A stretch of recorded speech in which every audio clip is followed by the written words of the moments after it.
Most leadership advice focuses on what to do, but what about how you're wired to do it?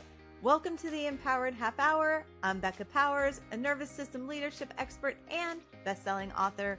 Here we talk about life and leadership, pressure and performance through the lens of the, more specifically your, nervous system, because how regulated you are shapes how well you lead. Each conversation is designed to find your blueprint to help you lead with more steadiness, clarity, and impact without burning yourself or your people out. It's my intention to help you come back home to yourself and to savor moments that you might be rushing through. And that starts right now. If you're able to, close your eyes, put your left hand on your heart and your right hand on your gut. Now take a deep breath in through your nose for a count of 4. Hold for 2. Now exhale powerfully through your mouth for a count of 6. There you are. Now put a smile on that face. It's officially tea time.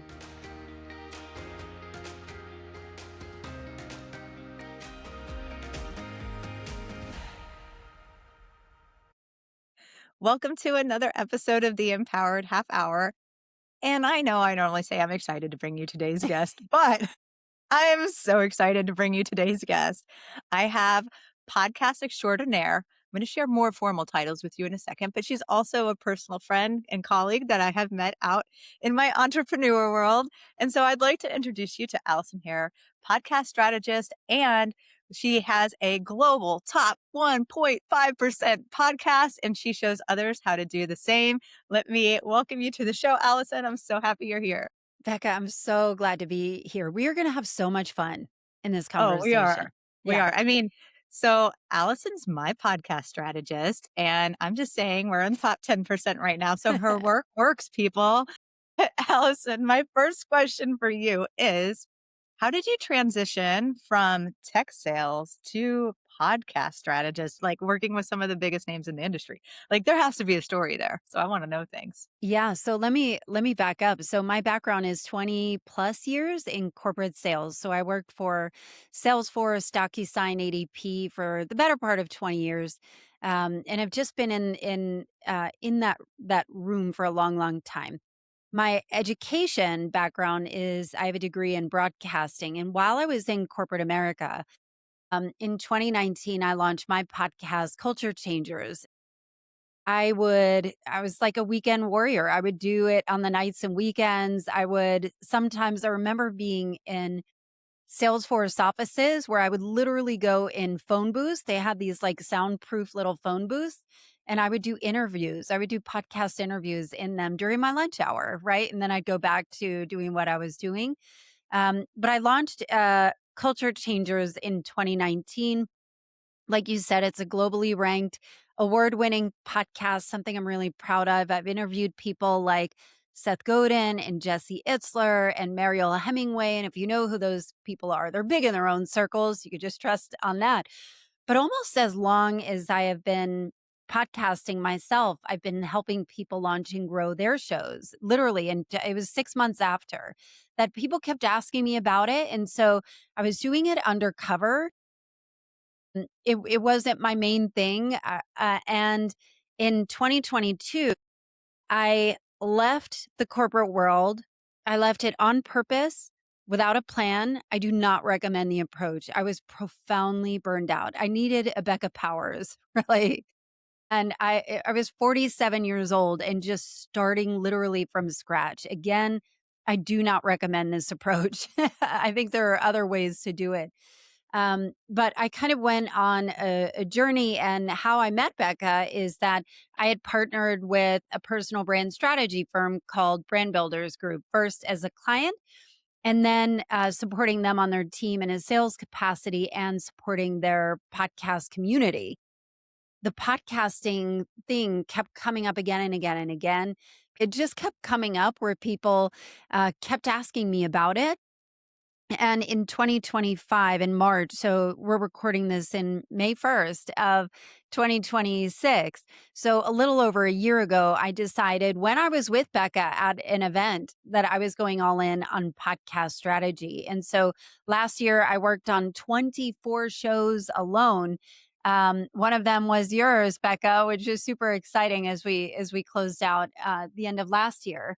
And I would say that my lane is working with thought leaders and helping them launch and grow podcasts that are integrated with their business, with their mission, with their leadership. So what most people come to me is that they feel like they have something that's been put on their heart. They are wanting to they feel like the best kept secret. Like, I know I can really, really change people's lives. There are people literally on their knees praying for a relief that I know I can give them, but they just don't know I exist. And so, how do you become found? And so, people want a bigger audience, they want to grow their brand, their influence, their impact. And that's the kind of work that I do. But the transition was wild. Yes. No, it sounds wild. There's so many things in that opening story that I think we could probably have like a 2-hour conversation over. Right. So that is awesome. So let's start to unpack it. Um, so you said something directly and then you alluded to it a couple times, but I know there's a lot of people listening to this right now who are like, oh my God, I'm in the or they're going in between the second and third decade of their career. They've have so much wisdom, so much influence, and so much impact in what they've done professionally that they're like inside listening to this, like, I could do this while I work full time. Mm. Like, I could start something meaningful. I can start to make a difference. And I know you work with a very big, like, mission driven approach underneath everything. So I just want to like talk to the listeners. If I've got a woman out there that's like, oh my God, I'm 22 years in tech and I didn't know that I could start this while I worked, Yeah. what would you say to her? If you're listening to this podcast, I imagine it's because you have felt that itch. If you're trying to figure out, how do I get better? How do I, you want it feels like, isn't there more out there? And I personally feel like once you hit like 40 ish, something happens where you realize, like, wait a minute, all that stuff that I was trained to learn, that was bullshit, wasn't it? Am I allowed to curse on this Yes. podcast? Oh, I mean, it's me. Yes. Yes, please. And you start to deconstruct what all the things that you learned and figure out, what is it that I really want? And so there's often that tension of, I decided to become a lawyer at 18 and I worked so hard and dedicated my life, and I get to this place where something is off. Like, I define burnout as the misalignment between your true desires and what you do every day. And so sometimes kind of finding what that alignment is answering the call of, like, what is it that you really, really want to do? Not what's going to work, or what is guaranteed to work, or what does society expect of me? And so asking that initial question is kind of scary. And I was actually at a live podcast recording last night for the podcast Origin Stories. It's a campfire media production. It was really cool. And they were interviewing an author, and her name is Jamie Attenberg. And so she's a really well-known writer. She's written a lot of novels, and she just released a book called 1,000 Words. And the concept is almost kind of like morning pages, like, write 1,000 words a day for 2 weeks. Just get to 1,000. It doesn't matter what you write. Some people are writing anyway for their corporate job. And so that all of that counts, but it is almost like a creative spigot. And it's almost like giving the permission to play, and to be playful of, what does that look like? And while she was talking about this, um, the host Matthew was interviewing her and said, "What if you didn't do this?" And she said, I don't know what I would do without writing." She's like, "I wasn't good at anything else." And I think we also worry, what if this is it? Is this all I'm good at? And Yes. usually if there is an itch, there is something that needs to be uncovered. And I love how she had talked about where she said, I'm literally in a relationship with my writing. My writing saves me when I'm sad. My writing, and I feel like that about podcasting, and even when I was in the corporate world, I would literally sit at this desk and I would do a podcast interview and feel so expansive. And then I Yeah. would be at like a grueling, boring meeting where I'm looking like, all right, it's 11:18. I have 12 minutes left. And it was very constrictive, right? And so leaning into what feels expansive and what feels restrictive is important. And I actually got the idea of like, what would I love to do just endlessly? And it was podcasting. So on May 14th, my You know the podcast date. That's beautiful. turns 7. My podcast turns 7 in 2 weeks. And I think I'm going to do like a live stream that I may record a podcast for hours. I was like, could I do 12 hours? Like, wouldn't it be Oh my gosh, fun? I'm sure you could. What would I even talk about? But just to be playful and creative with it and enjoy it. There are no stakes to it at all. And other than time. And I can use it as long form and cut it up into smaller pieces and people could tune in or not. It doesn't matter. It's for me. So There's so that much was a about what lot. you're That was a saying. lot, Becca. Oh, it was a lot, but it's beautiful because it is exactly the space that I'm in. Like we were talking a little bit in the pre-show, but I'm in this space again where I just love and the and is expansive, the and is playful, the and leads you to places you didn't even know were possible. It's that beautiful, I call it like the beautiful unfolding, and that's exactly what you're talking about. I built my entire business, which started off as a personal brand and then turned into a pretty nice business over the course of 5, 6 years. Yeah. But I started off with podcasting during lunch. I started off, it's funny you mentioned the writing because writing is my is my first passion, but all things self-expression work for me. Yeah. So I don't care whether it's writing or podcasting or stages or whatever. I'm like, oh, do I get a chance to communicate? Thank you. I'll show up. But I wrote Harness Your Inner CEO 1,200 words a day, Wow. every day until it was fully written. You should sign up for this 1,000 words a day thing. I should. I'm like, that could Jamie be, I Attenberg. mean, I could write my Yeah. next book and just be like, oh, all of a sudden, I did in it a in 2 couple weeks. months, you Right. have a book. It's cool. So, all right.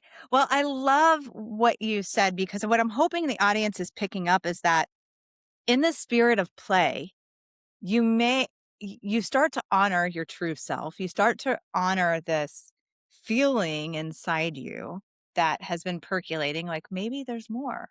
Maybe there's more than this corporate career has unpacked for me. And then, I think the thing that I want to pivot to and get your wisdom on to share with the audience is we've kind of hit the vein of like the personal fulfillment and the playfulness that Mm. comes from when you honor that. You talked about that expansive energy, and I'm very familiar with what you're talking about. And then when our creations get out into the world and the podcasts start actually hitting people, there's this whole other level that unfolds. And I will give it to you, Allison, to tell people what it feels like when you start to make change through what you do. It is an honor. I will say that when I started podcasting, the reason why I started a podcast is that around that time, there was a lot of political unrest, not around that time. I mean, the past 10 years has been chaotic for everybody, right? Like there's no way that you kind of get away unscathed. And so there No, was a we lot don't. of political unrest happening. I was experiencing some challenges specifically around maternal health care. I'd had my first and second child, and I had them at 38 and 40 when I had my kids, and one had complications. One was like abundantly healing and just miraculous in that order. But I was seeing the broken healthcare system and how disproportionate it is for women. And I was also volunteering at an inner city school where I would sit across from people that I normally wouldn't and tutor these amazing kids that were literally discarded from society, not in the school, but witnessing systemic oppression, Yes. and how like the starting line is not the same when it is like the pull yourself up by the bootstraps kind of thing, depending on where, the means of where you come from. And seeing all of this all at once, where I was like, God, how can I, if I am learning all of this in real time, where Mhm. all of it kind of happened at once, and was dealing with some personal issues as well. um, how could I contribute more? And it felt like voting once every 2 years was not nearly enough to make a difference. And at the time, I had gotten a promotional email about a podcast workshop program. I didn't even look at the price. I just said yes. I had no idea what I was going to talk about. And I just kind of figured it out on the way. And all that to say is that I started it for me, not, to be the next Joe Rogan, although that'd be nice too. Um, yeah, maybe not all the blowback and whatever, Yeah, but I guess that comes with big platforms, is that you're gonna have people sure on does. multiple sides of things that people are always gonna judge. But I think the impact side of things, like I was walking around in my neighborhood the other day, and I hear Allison, and I turn around and it's somebody I didn't recognize. And she's like, "Hey, I know you probably don't recognize me, but I have been listening to your podcast for years, and you had a guest on there who I hired, and she completely changed my life. And I just want to thank you for continually bringing." And so, like somebody that you don't even know, like stopping you is and sharing the kind of impact that you have. I think when I work with podcasters specifically or personal brands, I am less interested in getting the most downloads or followers. But I am more interested in engagement. Are you hearing from them? Are you setting up and structuring it that people are hearing from you? Are you saying things in a way that is provocative, not like in an Andrew Tate kind of offensive way, but like provocative of I'm really struggling with this, and you're kind of helping me process and work through these things. Podcasting itself is such an intimate medium where people take you on runs with them. You keep people In their company on their car commute. when they're Yes, on yes, their I was just gonna commute when say, they're I got driving their kids around to all the sports, or you're folding laundry, or doing the dishes, or you get in a blowout fight with your spouse and you need to blow off steam, and you go and have something talking to you. It's really interesting. It's an honor for me. But yeah, that's what I would say. It's really I could talk about it forever, but Oh, I know, and it is, but it is like, you mentioning the commute thing. I got a message from someone this week, maybe 2 days ago, saying, "I just listened to your episode with X person. I recorded that and released it a year ago." And the message was, "This was so on time, mm, and it's gonna change my trajectory. I'm gonna do this thing, right? I'm gonna go toward" it was an episode on fulfillment, and I'm gonna go in the direction of fulfillment. And I literally teared because I was like, "This is why I do this." Like, I enjoy it. I get lit up when I love interviewing people. That's another thing. I didn't know that I would enjoy podcasting as much as I do. I knew that I had a message to share. I knew that I had to make a greater impact in the world. And like you, like, there's only so much I'll be able to do through voting or through traditional systems. Like, this is the way I feel like I can make a movement, so to speak.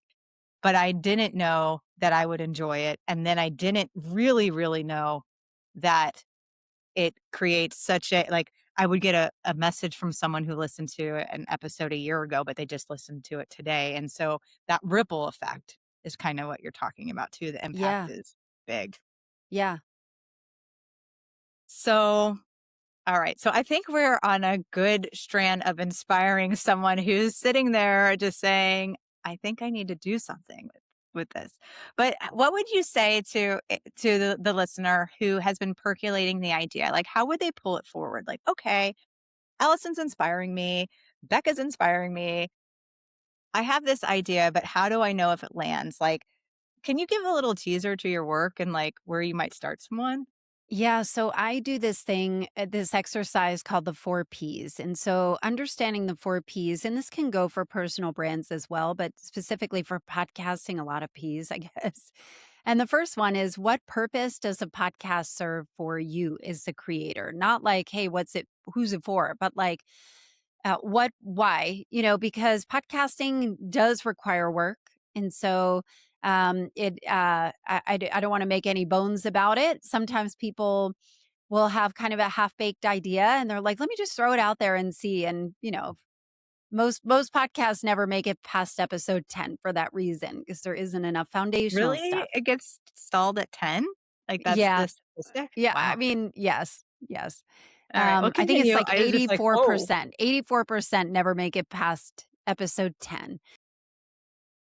It's really easy to publish, actually. It's just hard to keep going when it hasn't been kind of fleshed out of why you're doing it for a sustainability perspective.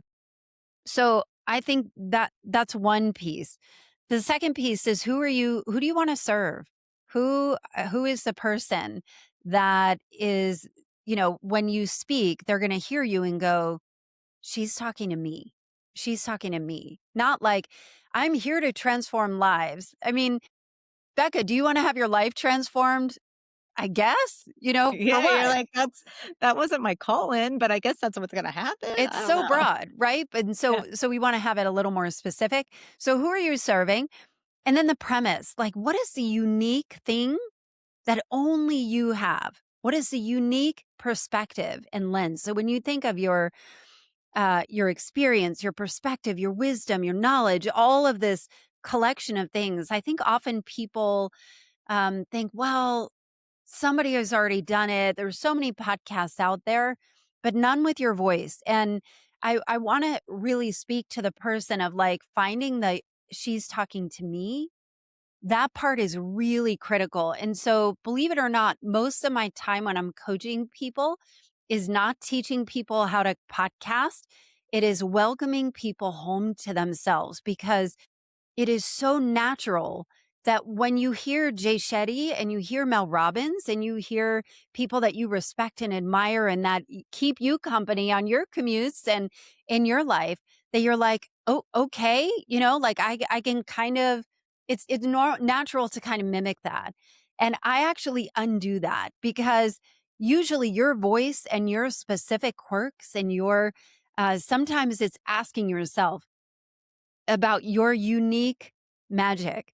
When you're a multi-passionate, because I think it's important to ask that. Often people will say, I I'm love that you really said that word. I didn't mean to interrupt your flow, but multi-passionate. passionate, yes, Yeah, it's important to multifaceted. honor that because we really are. Yes, not all of us, but there are, I think if you're listening to this, you probably are. And so somebody who's multi-passionate, multifaceted, multi-talented, multi-skilled, um, often will struggle with, if it is them writing a book or starting a podcast or starting a business. I'm really good at this. Like, I'm really good at sales. I've done it for 20 something years. I can do the corporate thing. But is that what I want to teach all day, every day? No, it is not. That is not the kind of impact that I make, but I could if I wanted to. There are a lot of things I could probably do. But what lights you up? And so people often get tangled in, I'm really good at this, but what I'm really passionate about is this, or what is expected of me. What is most likely to be successful is where people really get tangled up, because they're like, if I'm going to do this, it's got to be good. And it can be good, but defining what good and success is another act that is important as well. Because if you need 1 million followers, why? Is that feeding your ego? Is it impacting them? Or if you're starting a high ticket coaching business, usually you just need a handful of clients, right? That are really going to help you make a difference. And so understanding that, and like, usually what I do is I'll help people identify the through line of just them talking. And so I don't have the answers for people. It's always within them, but sometimes you just need to ask yourself the right questions. of what is the through line through all of these things. And using the brand builders group and Rory Vaden way of what is the problem that you can uniquely solve, narrowed down to one word. I Because love that. people pay to have their problems solved, right? Mm-hmm. That's why it's important to like, hey, I want to transform lives. I want to inspire people. Okay. You got to be more specific. What is the Yes. problem that you can solve in your own brilliant way better than anybody else that people would pay to solve? And whether that's through a podcast or monetizing your podcast, that's not what I mean, but like identifying that. And then the fourth thing is, what is the promise that your podcast can offer? Meaning, if somebody's going to tune in, are they going to walk out with the same thing, whether that is a framework, a tactic, a hack, have their mind changed, a laugh? There are lots of things that you can promise in that, or feel seen.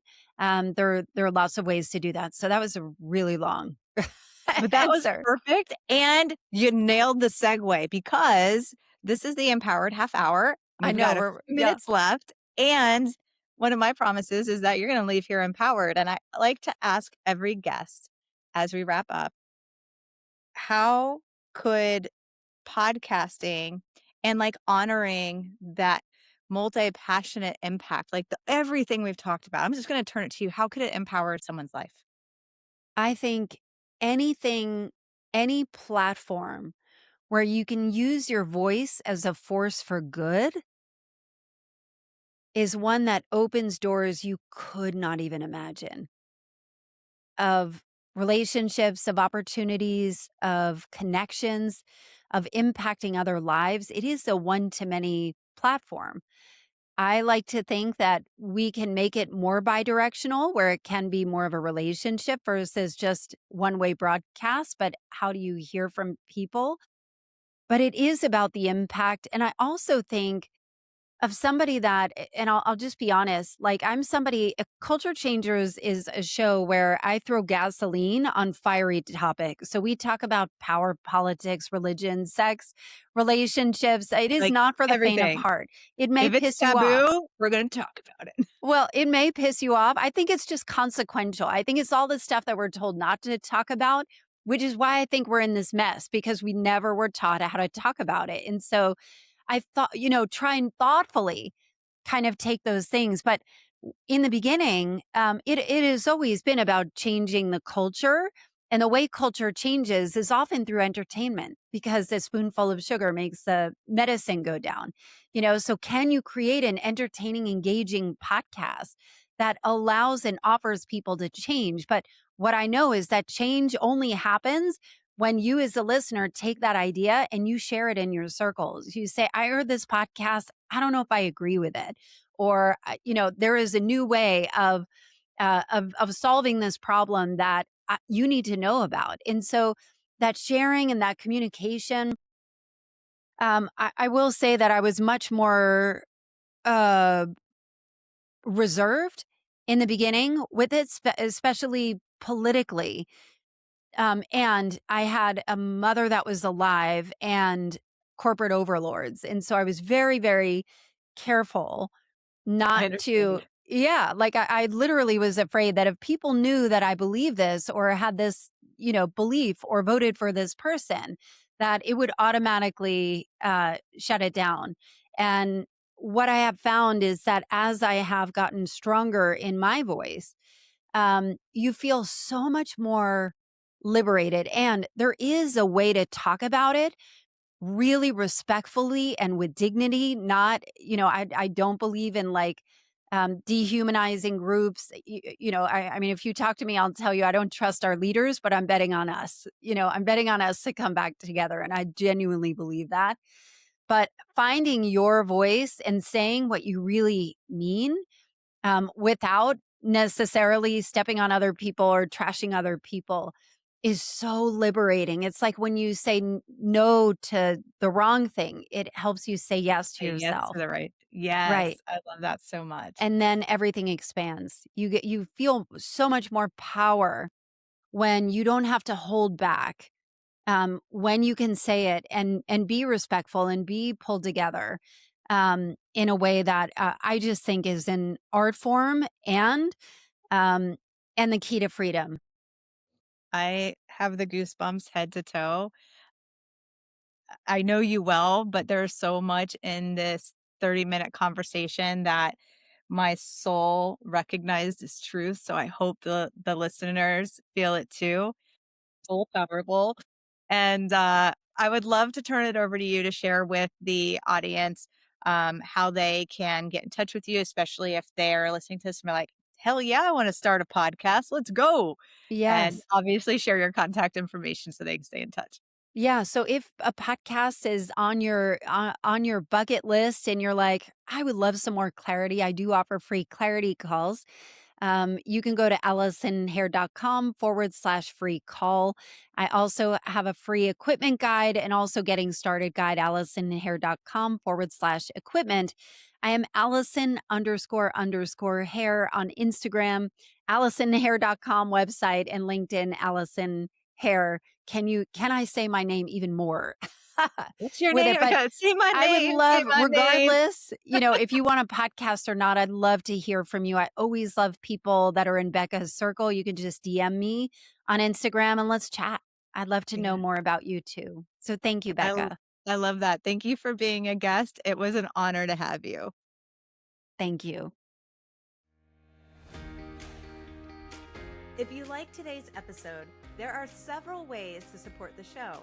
As an independent creator, your engagement helps me continue to create it for you. And together, we help create a more regulated and radiant world.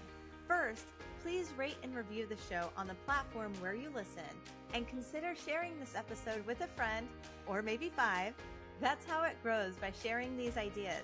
Second, please sign up for my email where I send a short personal note to you every week. You can sign up at beccapowers.com/regulated. As always, thanks for listening, and remember, regulated people get radiant lives, and it's time for you to shine bright. Well, that's a wrap for today. I'll catch you in the next episode. Until then, stay regulated, radiant, and revived.